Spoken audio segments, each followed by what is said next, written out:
Bhagavate Vasudevaya. Om Namo Bhagavate Vasudevaya. Om Namo Bhagavate Vasudevaya. Om Namo Bhagavate Vasudevaya. Om Namo Bhagavate Vasudevaya. Om Namo Bhagavate Vasudevaya. We're reading from the Srimad Bhagavatam. Welcome everyone who's just arriving. We started at the beginning of the third canto and we're nearing the end. We're going through each verse, read for a while, and then we stop for some reflections or questions for discussion. And we take a break at 5 o'clock. What?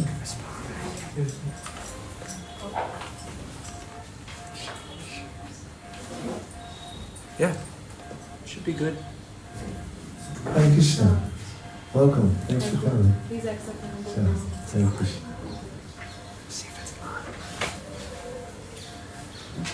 you. We're taking up at third canto, chapter 28, which is entitled Kapila's Instructions on Devotional Service. And we're starting up with text 19. Everyone ready? Thus always merged in devotional service, the yogi visualizes the Lord standing, moving, lying down, or sitting within him. For the pastimes of the Supreme Lord are always beautiful and attractive. Purport.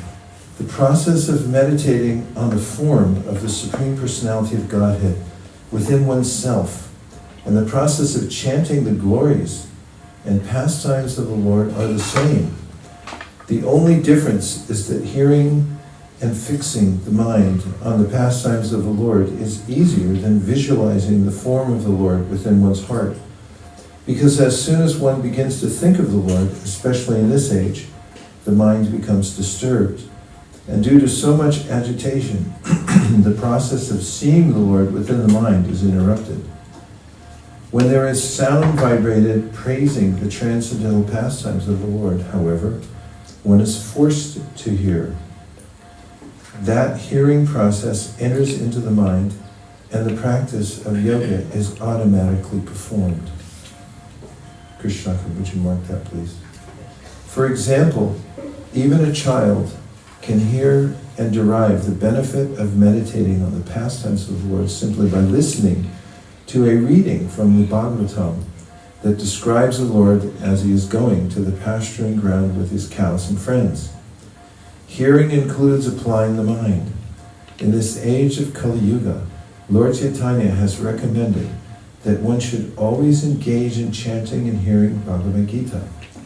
The Lord also says that the Mahatmas, or great souls, always engage in the process of chanting the glories of the Lord. And just by hearing, others derive the same benefit. Yoga necessitates meditation on the transcendental pastimes of the Lord, whether he is standing, moving, lying down, etc. Text number 20. In fixing his mind on the eternal form of the Lord, the yogi should not take a collective view of all his limbs, but should fix the mind on each individual limb of the Lord. Purport. The word muni is very important. The word muni is very significant. Muni means one who is very expert in mental speculation or in thinking, feeling, and willing. He is not mentioned here as a devotee or yogi. Those who try to meditate on the form of the Lord are called munis, or less intelligent, whereas those who render actual service to the Lord are called bhakti yogis. The thought process described below is for the education of the muni, in order to convince the yogi that the Absolute Truth, or the Supreme Personality of Godhead, is never impersonal at any time. The following verses prescribe observing the Lord in his personal form, limb after limb. To think of the Lord as a whole may sometimes be impersonal. Therefore, it is recommended here that one first think of his lotus feet, then his ankles, then his thighs, then his waist, then his chest, then the neck, then the face, and so on. One should begin from the lotus feet and gradually rise to the upper limbs of the transcendental body of the Lord. Text 21. The devotee should first concentrate his mind on the Lord's lotus feet, which are adorned with the marks of a thunderbolt, a goad, a banner, and a lotus. The splendor of their beautiful ruby nails resembles the orbit of the moon and dispels the thick gloom of one's heart. Purport. The Mayavadi says that because one is unable to fix his mind on the impersonal existence of the Absolute Truth, one can imagine any form he likes and fix his mind on that imaginary form. But such a process is not recommended here. Imagination is always imagination and results only in further imagination. A concrete description of the eternal form of the Lord is given here. The Lord's soul, S-O-L-E, is depicted with distinctive lines resembling a thunderbolt, a flag, a lotus flower, and a goad. The luster of his toenails, which are brilliantly prominent,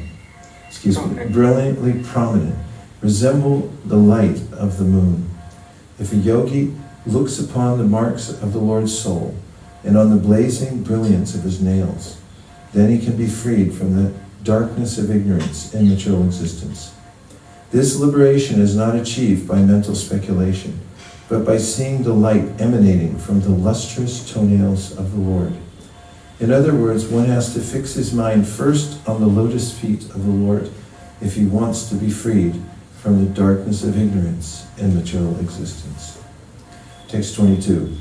The blessed Lord Shiva becomes all the more blessed by bearing on his head the holy waters of the Ganges, which has its source in the water that washed the Lord's lotus feet. The Lord's feet act like thunderbolts hurled to shatter the mountain of sin stored in the mind of the meditating devotee. One should therefore meditate on the lotus feet of the Lord for a long time. Purport. In this verse, the position of Lord Shiva is specifically mentioned. The impersonalist suggests that the Absolute Truth has no form and that one can therefore equally imagine the form of Vishnu or Lord Shiva or the goddess Durga or their son Ganesh. But actually, the Supreme Personality of Godhead is the Supreme Master of everyone. In the Chaitanya Charitamrita, Adi 5.142, it is said, Ekale Ishvara Krishna Arsa Brita. The Supreme Lord is Krishna, and everyone else, including Lord Shiva and Lord Brahma, not to mention other demigods, is a servant of Krishna. The same principles described here. Lord Shiva is important because he is holding on his head the holy Ganges water, which has its origin in the footwash of Lord Vishnu. In the Hari Bhakti Vilas by Sanatana Goswami, it is said that anyone who puts the Supreme Lord and the demigods, including Lord Shiva and Lord Brahma, on the same level, at once becomes a Pashandi, or atheist. We should never consider that the Supreme Lord Vishnu and the demigods are on an equal footing. Another significant point of this verse is that the mind of the conditioned soul, on account of its association with the material energy from time immemorial, contains heaps of dirt in the form of desires to lord it over material nature. This dirt is like a mountain, but a mountain can be shattered when hit by a thunderbolt. Meditating on the lotus feet of the Lord acts like a thunderbolt on the mountain of dirt in the mind of the yogi. If a yogi wants to shatter the mountain of dirt in his mind, he should concentrate on the lotus feet of the Lord and not imagine something void or impersonal. Because the dirt has accumulated like a solid mountain, one must meditate on the lotus feet of the Lord for quite a long time. For one who is accustomed to thinking of the lotus feet of the Lord constantly, however, it is a different matter. The devotees are so fixed on the lotus feet of the Lord that they do not think of anything else. Those who practice the yoga system must meditate on the lotus feet of the Lord for a long time after following the regulative principles and thereby controlling the senses. It is specifically mentioned here, Bhagavatash Charanarvindam. one has to think of the lotus feet of the Lord. The Mayavadis imagine that one can think of the lotus feet of Lord Shiva or Lord Brahma or the goddess Durga to achieve liberation. But this is not so. Bhagavata is specifically mentioned. Bhagavata means of the Supreme Personality of Godhead Vishnu and no one else. Another significant phrase in this verse is Shiva, Shiva Bhut. By his constitutional position, Lord Shiva is always great and auspicious. But since he has accepted on his head the Ganges water, which emanated from the lotus feet of the Lord, he has become even more auspicious and important. The stress is on the lotus feet of the Lord. A relationship with the lotus feet of the Lord can even enhance the importance of Lord Shiva, what to speak of other ordinary living entities. 23. The yogi should fix in his heart the activities of Lakshmi, the goddess of fortune, who is worshipped by all demigods and is the mother of the Supreme Person, Brahma. She can always be found massaging the legs and thighs of the Transcendental Lord, very carefully serving him in this way. Purport. Brahma is the appointed Lord of the universe. Because his father is Garbhadakshayi Vishnu, Lakshmi, the goddess of fortune, is automatically his mother. Lakshmi Ji is worshipped by all demigods and by the inhabitants of other planets as well. Human beings are also eager to receive favor from the goddess of fortune. Lakshmi is always engaged in massaging the legs and thighs of the Supreme Personality of Godhead, Narayan, who is lying on the ocean of Garbha within the universe. Brahma is described here as the son of the goddess of fortune, but actually he was not born of her womb. Brahma takes his birth from the abdomen of the Lord himself. A lotus flower grows from the abdomen of Garbhadakshayi Vishnu, and Brahma is born there. Therefore, Lakshmi Ji's massaging of the thighs of the Lord should not be taken as the behavior of an ordinary wife. The Lord is transcendental to the behavior of the ordinary male and female. The word abhavasya is very significant, for it indicates that he could produce Brahma without the assistance of the goddess of fortune. Since transcendental behavior is different from mundane behavior, it should not be taken that the Lord receives service from his wife, just as a demigod or human being might receive service from his wife. It is advised here that the yogi always keep this picture in his heart. The devotee always thinks of this relationship between Lakshmi and Narayan. Therefore, he does not meditate on the mental plane as impersonalists and voidists do. Bhava means one who accepts a material body, and abhava means one who does not accept a material body but descends in the original spiritual body. Lord Narayan is not born of anything material. Matter is generated from matter, but he is not born of matter. Brahma is born after the creation, but since the Lord existed before the creation, the Lord has no material body. Text 24. Next, the yogi should fix his mind in meditation on the personality of Godhead's thighs, the storehouse of all energy. The Lord's thighs are whitish blue, like the luster of the linseed flower, and appear most graceful when the Lord is carried on the shoulders of Garuda. Also, the yogi should contemplate his rounded hips, which are encircled by a girdle that rests on the exquisite yellow silk cloth that extends down to his ankles. Purport. The personality of Godhead is the reservoir of all strength, and his strength rests on the thighs of his transcendental body. His whole body is full of opulences, all riches, all strength, all fame, all beauty, all knowledge, and all renunciation. The yogi is advised to meditate upon the transcendental form of the Lord, beginning from the soles of the feet and then gradually rising to the knees, to the thighs, and finally arriving at the face. The system of meditating on the Supreme Personality of Godhead begins from his feet. The description of the transcendental form of the Lord is exactly represented in the Archa Vigraha, the statue in the temples. Generally, the lower part of the body of the statue of the Lord is covered with yellow silk. That is the Vaikuntha dress, or the dress the Lord wears in the spiritual sky. This cloth extends down to the Lord's ankles. Thus, since the yogi has so many transcendental objectives on which to meditate, there is no reason for his meditating on something imaginary, as is the practice of the so-called yogis whose objective is impersonal. Next 25. The yogi should then meditate on his moon-like navel in the center of his abdomen.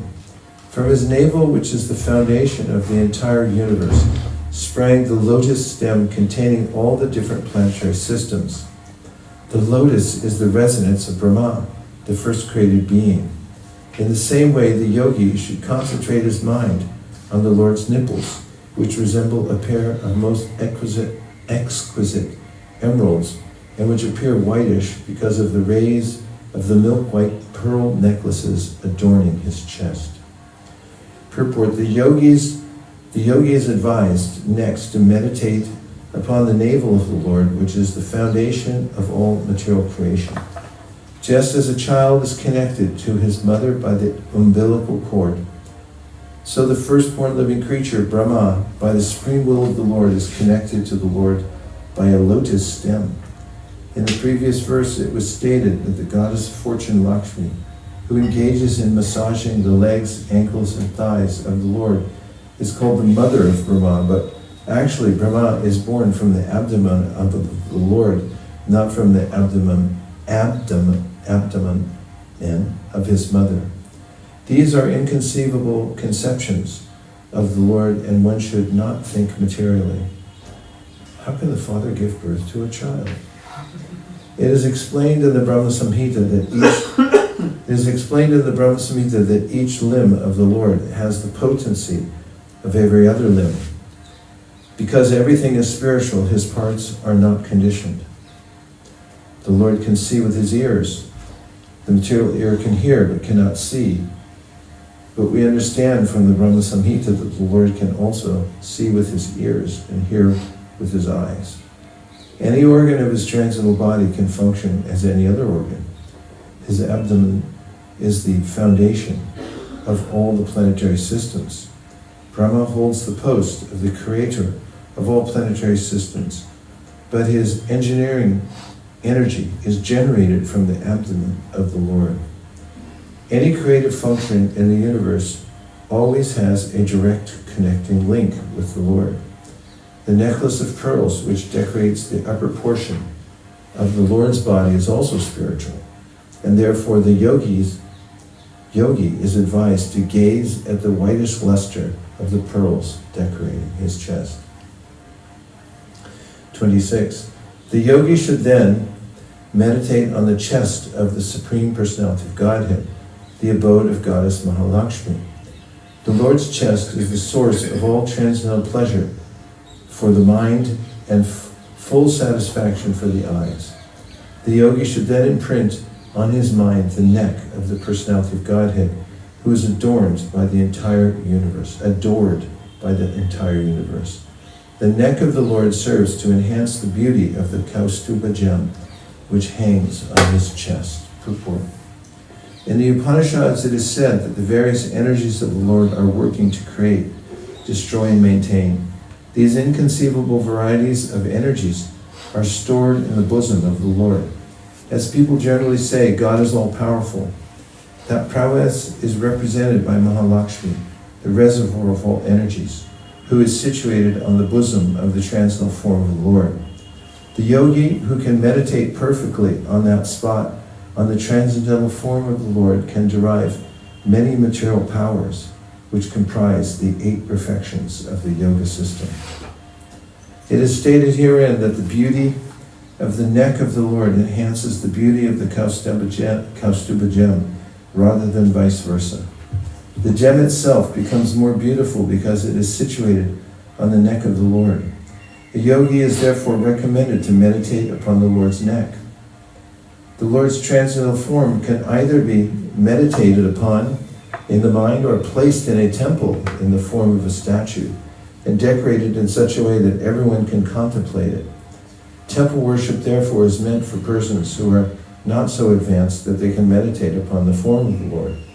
There is no difference between constantly visiting the temple and directly seeing the transcendental form of the Lord. They are of equal value. The advantageous position of the yogi is that he can sit anywhere in a solitary place and meditate upon the form of the Lord. A less advanced person, however, has to go to the temple. And as long as he does not go to the temple, he is unable to see the form of the Lord. Either by hearing, seeing, or meditating, the objective is the transcendental form of the Lord. There is no question of voidness or impersonalism. The Lord can bestow the blessings of transcendental pleasure upon either the visitor of the temple, the meditator yogi, or one who hears about the Lord's transcendental form from scriptures like the Srimad Bhagavatam or Bhagavad Gita.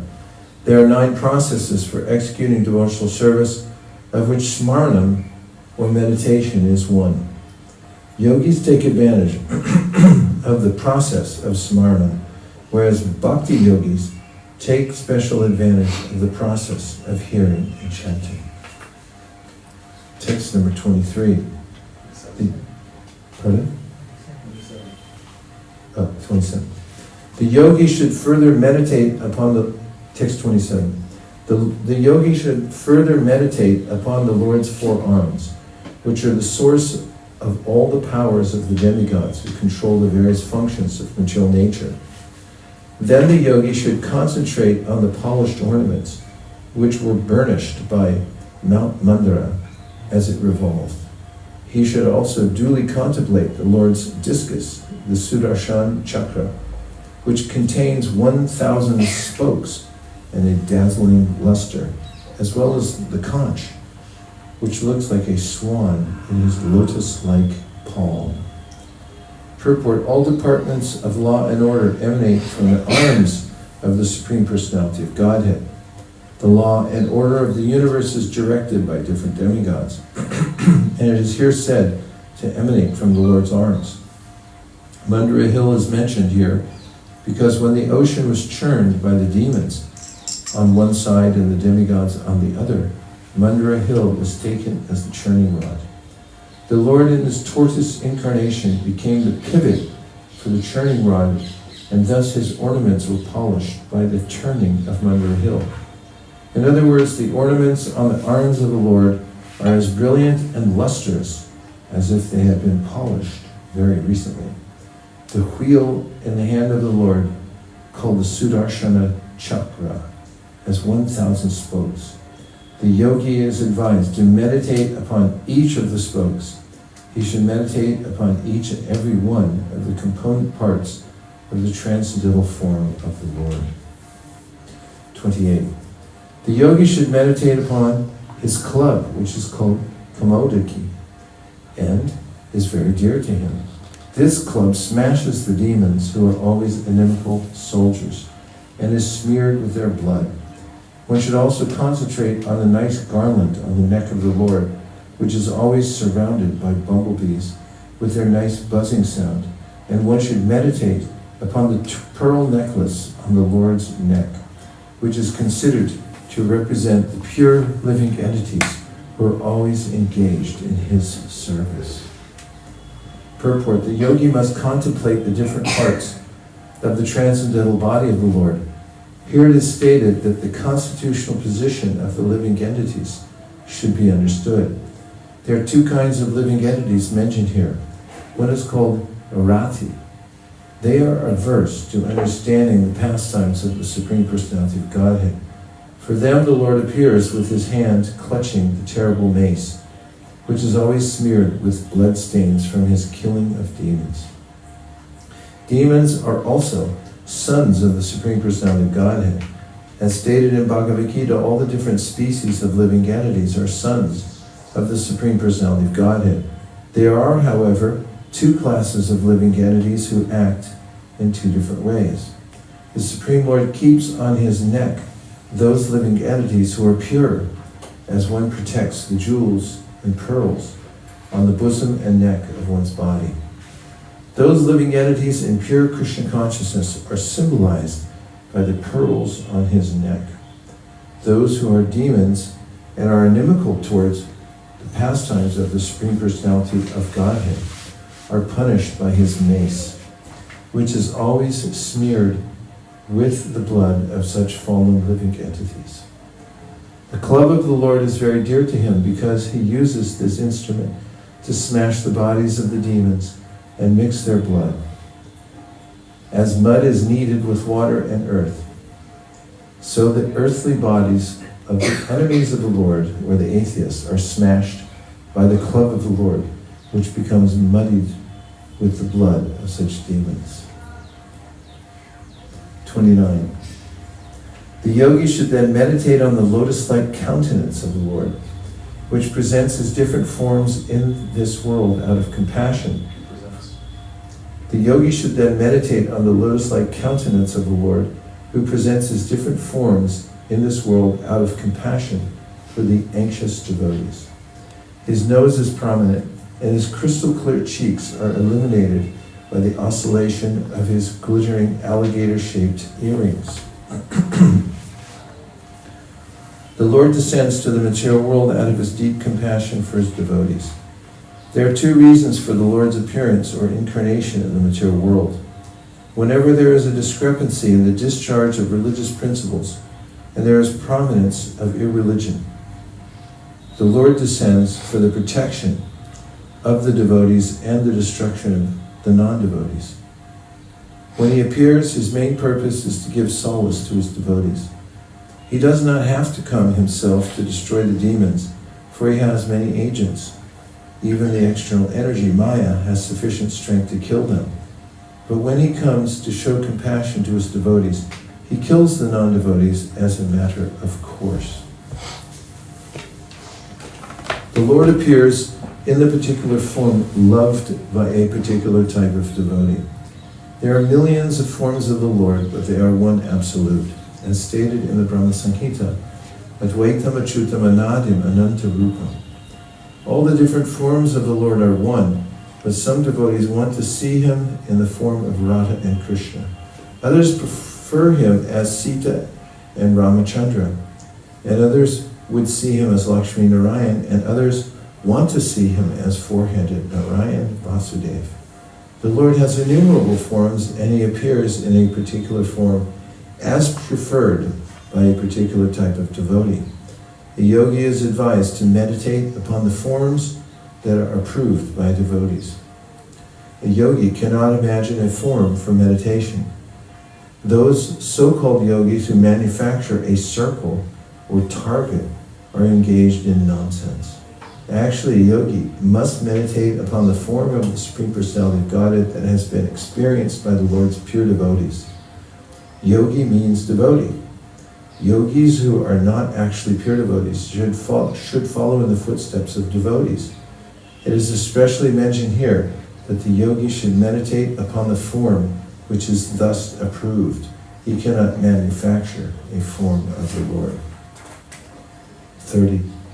The yogi then meditates upon the beautiful face of the Lord, which is adorned with curly hair and decorated by lotus-like eyes and dancing eyebrows. A lotus surrounded by swarming bees and a pair of swimming fish would be put to shame by its elegance. Purport. One important statement here is dhyayen manomayam. Manomayam is not imagination. Impersonalists think that the yogi can imagine any form he likes, but as stated here, the yogi must meditate upon the form of the Lord which is experienced by devotees. Devotees never imagine a form of the Lord. They are not satisfied by something imaginary. The Lord has different eternal forms. Each devotee likes a particular form and thus engages himself in the service of the Lord by worshiping that form. The Lord's form is depicted in different ways according to scriptures. As already discussed, there are 8 kinds of representations of the original form of the Lord. These representations can be produced by the use of clay, stone, wood, paint, sand, etc., depending upon the resources of the devotee. Manomayam is a carving of the Lord Manomayam is a carving of the form of the Lord within the mind.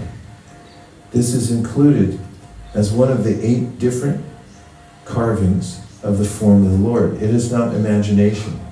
Meditation on the actual form of the Lord may be manifested in different manners, but one should not conclude that one has to imagine a form. There are 2 comparisons in this verse. First, the Lord's face is compared to a lotus, and then his black hair is compared to humming bees swarming around the lotus, and his 2 eyes are compared to 2 fish swimming about. A lotus flower on the water is very beautiful when surrounded by humming bees and fish. The Lord's face is self-sufficient and complete. His beauty defies the natural beauty of the lotus. Text 31. The yogis should contemplate with full devotion the compassionate glances frequently cast by the Lord's eyes, for they soothe the most fearful threefold agonies of his devotees. His glances, accompanied by loving smiles, are full of abundant grace. As long as one is in conditional life in the material body, it is natural that he will suffer from anxieties and agonies. One cannot avoid the influence of material energy, even when one is on the transcendental plane. Sometimes disturbances come, but the agonies and anxieties of the devotees are at once mitigated when they think of the Supreme Personality of Godhead in his beautiful form or the smiling face of the Lord. The Lord bestows innumerable favors upon his devotee, and the greatest manifestation of his grace is his smiling face, which is full of compassion for his pure devotees.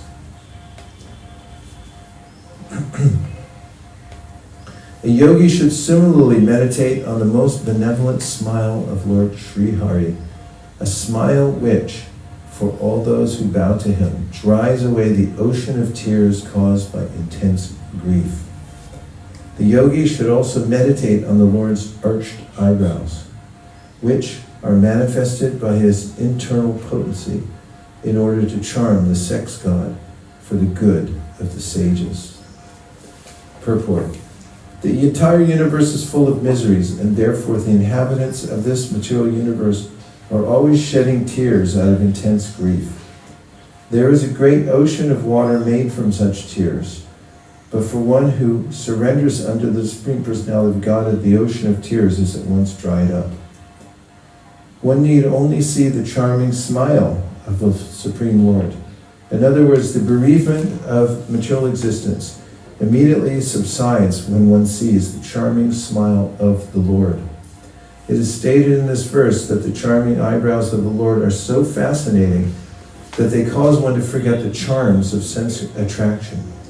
The conditioned souls are shackled to material existence because they are captivated by the charms of sense gratification, especially sex life. The sex god is called Makaradwaja. The charming brows of the Supreme Personality of Godhead protect the sages and devotees from being charmed by material lust and sex attraction. Buddhacharya, a great acharya, said that ever since he had seen the charming pastimes of the Lord, the charms of sex life had become abominable for him, and the mere thought of sex enjoyment would cause him to spit and turn his face. Thus, if anyone wants to be aloof from sex attraction, he must see the charming smile and fascinating eyebrows of the Supreme Personality of God. Now we'll take a few reflections or questions before we move on. Devavrata. These descriptions of the form of the Lord are very beautiful and mesmerizing, and it definitely creates an urge within the heart of someone to want to take up worshiping the deity. Now my question is, sometimes we see that in the course of preaching and traveling and sharing Krishna consciousness, sometimes a preacher doesn't have time for worshiping the deity. How important is it that a preacher makes time and allots time for themselves to worship either a traveling deity or a deity in the temple. I know Gopal Krishna Maharaj made it a point to be on the altar, and he had his own set of deities as well. So of course that's very... For the most part, Prabhupada didn't recommend the traveling party to take deities with them. And several asked, and there was a little bit of a fad for a while. Everyone had to have their own traveling deities before you could just go buy them at Loy Bazaar. And Prabhupada told the sannyasis who were traveling and also our traveling parties that it wasn't necessary. He also said these books are our deities in those cases as well.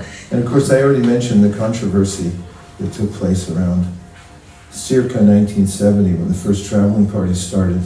There was a huge controversy about whether the devotees who were traveling were eating bhoga, because they were so used to, up till then, only getting prasadam from the temple, that some had written to Prabhupada and saying, these devotees are on the road, how can they be eating prasadam? And then Keshava and Bhutatma from San Francisco drove down to Los Angeles and asked Prabhupada personally. And he said, no, because they're in the fire of Sankirtan, they can offer everything like that. And at the same time, Prabhupada established temples everywhere, and he wanted the devotees to come there and see the deities, obviously. You can also note with Prophet that our deity worship minister for the whole world doesn't have any home deities. And he does it because Prabhupada didn't emphasize having home deities unless one was really far away from the temple and couldn't come close. Otherwise, he wanted everyone to come to the temple and see the deities.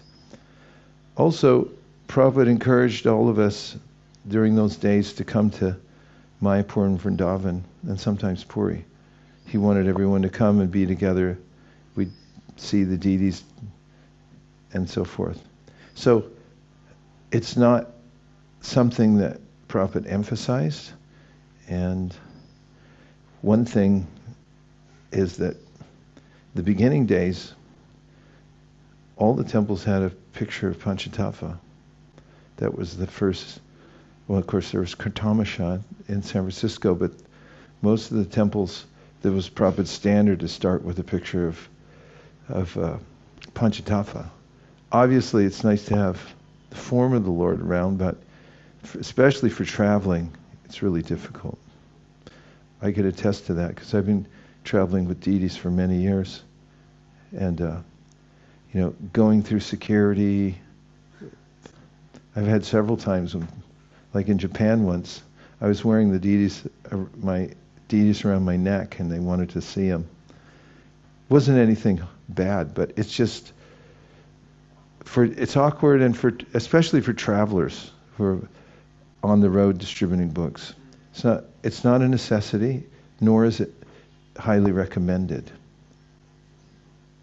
Can I ask a follow-up question? Sure. So when we have time at the temple, is it recommended that we try to allot some time to maybe get on the altar and do some deity worship? It's one of the 5 most important activities. And I can remember times when, after a really long day at Sankirtan, and I had the service of putting the deities to rest, there's nothing more intimate, to come back from a day of rough and tumble Sankirtan at the airport and then get clean, go on the altar, put the deities to rest and so forth. I recommend it. Just don't get sucked in, because next thing you know, hey, why don't you stay back for a week? Let's see if there's anything else. Yes, Avadut. And then we're going to the online. Akshina Mangala. Okay. Just on the topic of preaching, traveling, and deity worship and book distribution, I heard a story from Manidhar Prabhu, and he was explaining in the early days the Sankirtan devotees were working so hard, but they were going to these bakeries early in the morning, and they were pestering the bakeries to give them breads and donuts and sweets because they were monks, and they knew that if they went there early they would get breads and sweets and stuff like that. So Manidhar Prabhu was explaining, you would see all the book distributors out early in the morning sitting on benches, and they would have donuts and pastries and breads surrounding them, and they would just be stuffing their faces. And when their Sankirtan leader found out about this, he was furious. And he had some Swami came and basically told them, you have to learn how to cook, prepare your prasadam, offer it like that. And because Manidhar Prabhu was explaining that sometimes only for breakfast they would just have yogurt, which was basically frozen because it was so cold. And with that also you'd have an apple or something like that. So you can see how the sacrifice for preaching versus taking care of one's health can kind of have a downward spiral. You mean there might be a downward spiral in health if you just eat donuts? Okay, Akshina Mangala, online.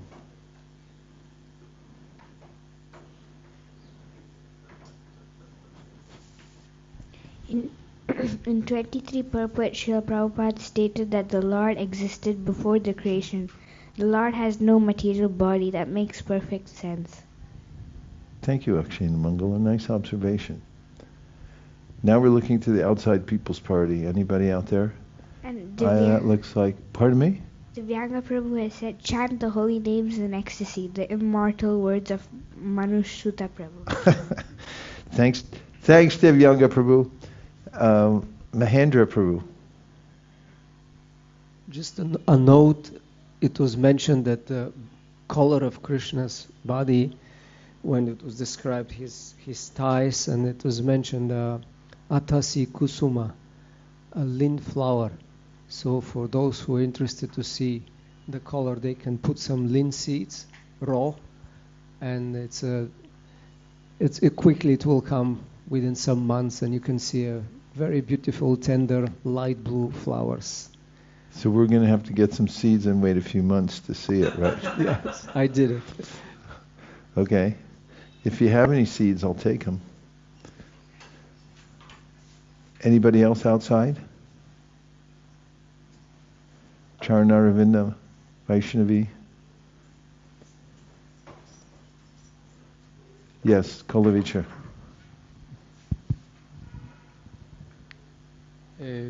Yes, Prabhu. Just a question. Here in the text 14, his loins are covered by a shining cloth. Yellow is like the filaments of a lotus. I just want to ask. Sometimes I understand that the Lord is He can dress in any way with any color, but how you recommend us to meditate?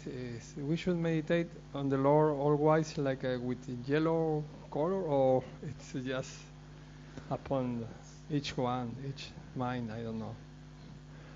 You can meditate on him with the yellow dhoti, because that's how it's described mostly there.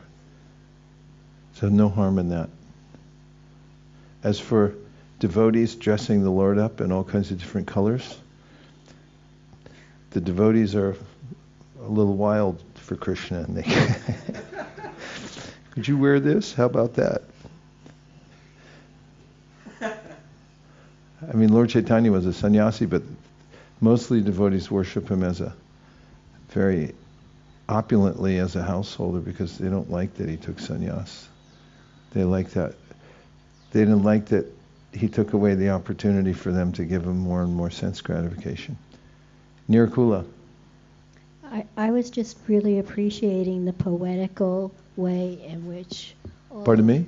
I was really appreciating the poetical way in which the Bhagavatam and Srila Prabhupada's purports describe the different limbs and parts of the Lord's body. And I was also remembering that, different deities have different body parts that really shine out, I think. And Madhav in Mayapur, I was having darshan there one morning with a senior god sister, and his threefold bending form is very pronounced, and She was standing next to me and she whispered in my ear, "Is he trying to drive us crazy with that hip?"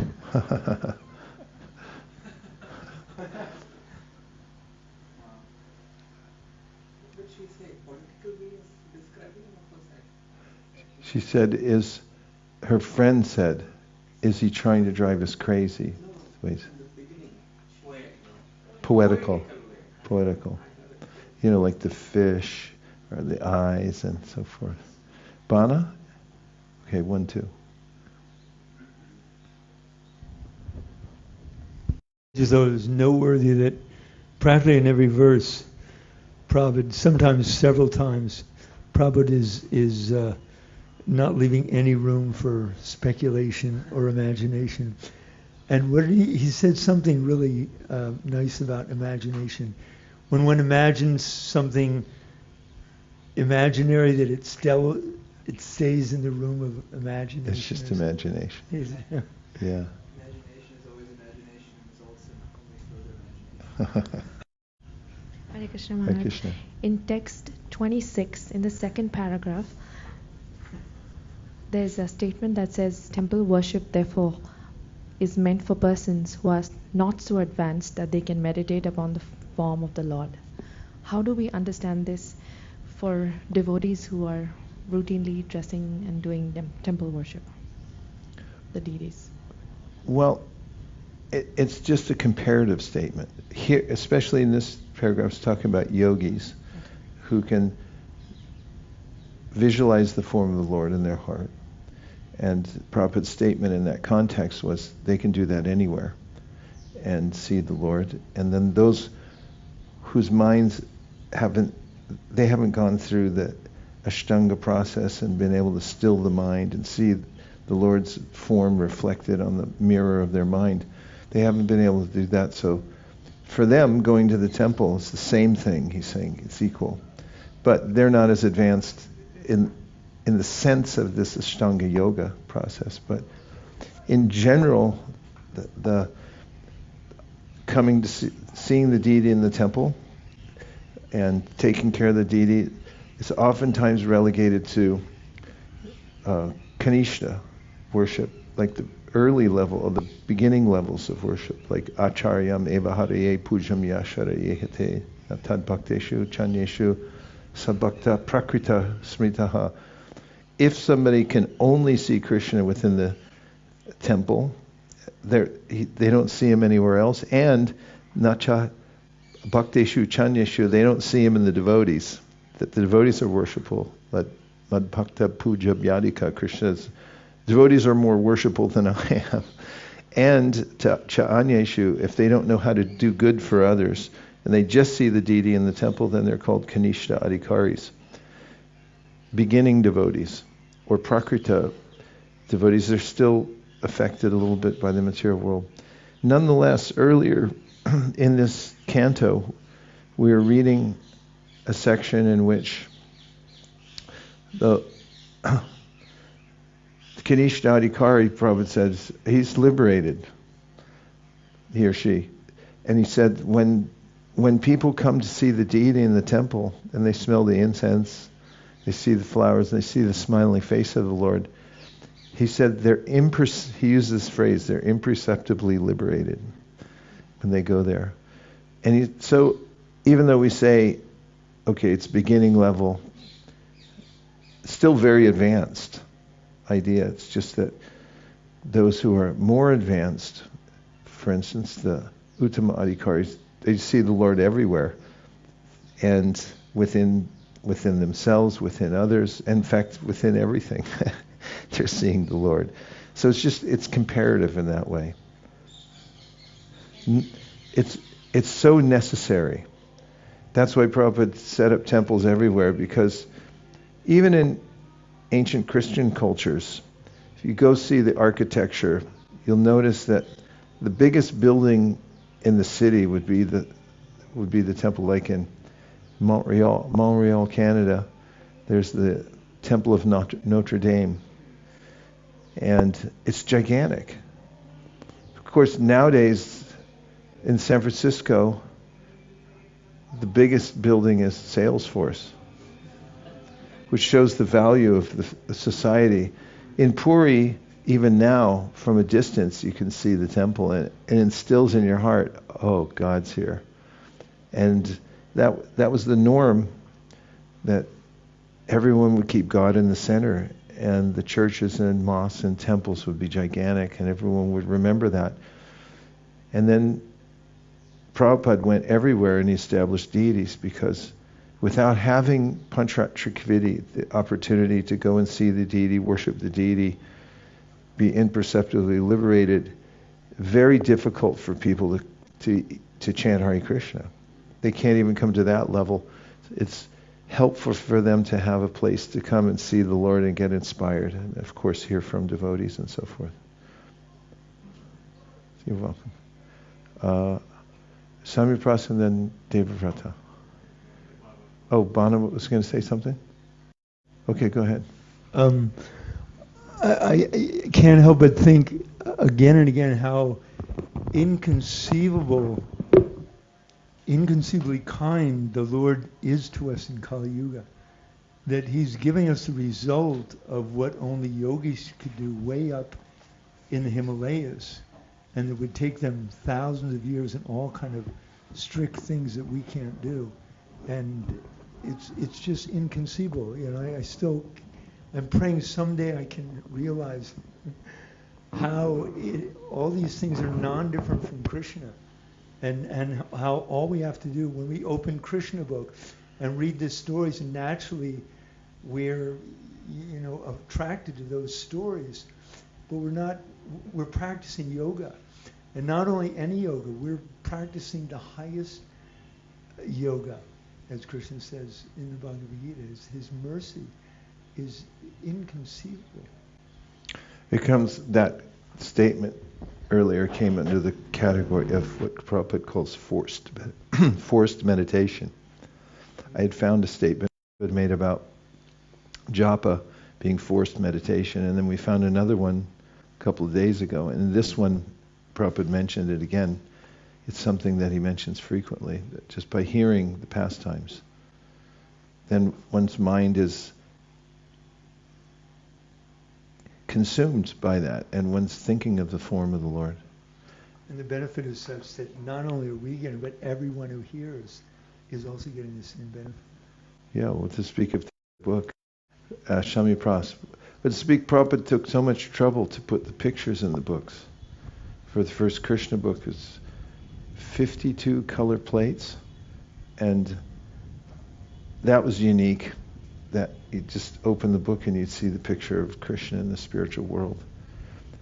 You don't find that very frequently. I mean, some Mayavadi books like Be Here Now, they had all kinds of, they had a collection of all kinds of things, but it's a mishmash. It's not saying, well, here's God, here's what God looks like. But that was a shot heard around the world, that in the middle of a rock concert, somebody comes up and hands you a book and it's got pictures of God in it. Nobody even knows what he looks like until they can see and hear about him. Shamya Prash. I was thinking about how vital it is that there's such clear sambandha, clear delineation of who the personality of Godhead is, who we are, the demigods, because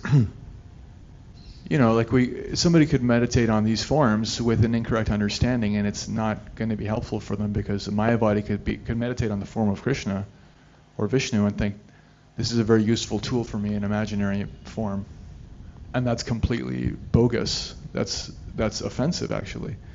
And a devotee can meditate not only on Krishna but on the devotees of Krishna and think, I'm so grateful to these devotees to please connect me more with Krishna, and that's, you just said Mad Bhakta Puja Pyadika, because they're oriented properly, they're approaching a devotee as a devotee. There's no offense caused. It's actually very beneficial for them. So all these descriptions are not independent of the correct alignment of the hearer or practitioner of meditation, and just how dependent we are on Srila Prabhupada and the Guru Parampara to give that orientation so that we can be lined up properly. not off to the side or completely backwards, because then for all of its value, it becomes, what's that verse that Sanatana Goswami says? Vaishnavam Kungunjam. Yeah, Putam Harigatamritam, it's puta, it's pure, but you shouldn't hear it if it comes from the wrong orientation, because it's just going to be unhelpful. Oops. It is a unit to Devavrata. It's a Prabhupada. Well, I'll tell you, there are temples where one can walk in and see the form of the Lord, but as you're mentioning, one wouldn't get any sambandha gyan there. And one could come in with their own idea about why they're worshiping and so forth. But when you come to an ISKCON temple, there's books, there's classes going on. The worship is done at hopefully a top level, at least compared to most places. Where I've seen temples where you wonder if they even think they're deities, because they're more relegated to dolls or idols there. Even in the Hindu temples I've seen. We went to Niagara Falls, we went to this one place to have a program. Yeah, that place up there and those Radha Krishna deities, they weren't there. Whereas when you walk in to see Radhesham here in Vrindavan, everyone becomes mesmerized, and it's because of all the things you said. Devavrata. I was just wondering, why is it that devotees have a particular attraction to some forms of deities? Like, as you travel, there's some deities just really just attract your heart. Like, I can think of a few deities around the world where I just really appreciate them. And I go to many temples. But why is it that there's a particular attraction to certain sets of deities, whereas other ones you can appreciate, but maybe it's not the same. It's the same Krishna, but... Well, it probably has to do with the fact that you're doing Sankirtan and hearing and chanting all the time. And then when you go there, Krishna likes you. So he smiles at you or something. Yadutama? Did you have your hand up? And then we'll take a Gayatri break.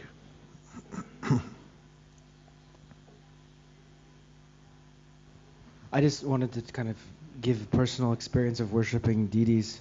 I started worshiping Gornitai in Russia, and the devotees there have such strong faith in the deities that the whole temple just revolves around the deity.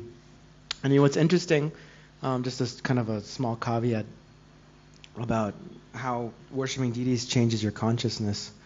When I first joined consciousness, you hear the devotee sees a flower and they think, oh, this flower will be so nice for Krishna. And I tried looking at flowers and being like, oh, that's for Krishna, right? But I didn't really have that deep realization of it. But then once I started worshiping deities, especially my own deities at home, now anytime I see a flower, I'm like, oh, I got to get that flower and bring it to my deities. Deity worship is just so important, and going off what other devotees have been saying, it's amazing how it changes your consciousness. Correct me if I'm wrong too, I think Jiva Goswami said that this is so important for grihastas to worship with them because it increases their level of saucham, of cleanliness. Because when you're attached to worshiping the deities and having regulated pasadna of archana, that you have to be clean, in body, mind, and spirit, so to speak. So yeah, worshiping deities is probably the best thing that's happened to me in my life. That is Jiva Goswami's commentary. Did I interrupt you, or are you still No, I was about to finish. Just concurring, and as Chaitanya Mahaprabhu mentions in the Chaitanya Charitamrita, that the chanting of Hare Krishna doesn't wait for initiation. Then Jiva Goswami mentions, Prabhupada follows his commentary and quotes it verbatim, in that Jiva Goswami then says, yes, but because in the Kali Yuga people are so contaminated, unless they worship the deity or have pancharatric, a pancharatric lifestyle along with the chanting of Hare Krishna, then it's unlikely that they'll be able to remain steady in chanting Hare Krishna. And so the two, as Prabhupada used to say, go together. The two tracks, that's what the train runs on. Go ahead, you do, Soma. No, I finished, I think. yeah, worshiping deities is amazing, and I recommend it to all. See, anytime we mention deity worship, Yitutama. My wife and I are obsessed about it. I know. It's good. That's a good thing. So now we're going to take our Gayatri cow break. We'll be back here at 25 after, and we'll make significant progress in this chapter, which means we'll finish this chapter and start on the chapter 29. Yeah, it's getting scary. Gaur Premanande, Haribol. See you back in a few minutes.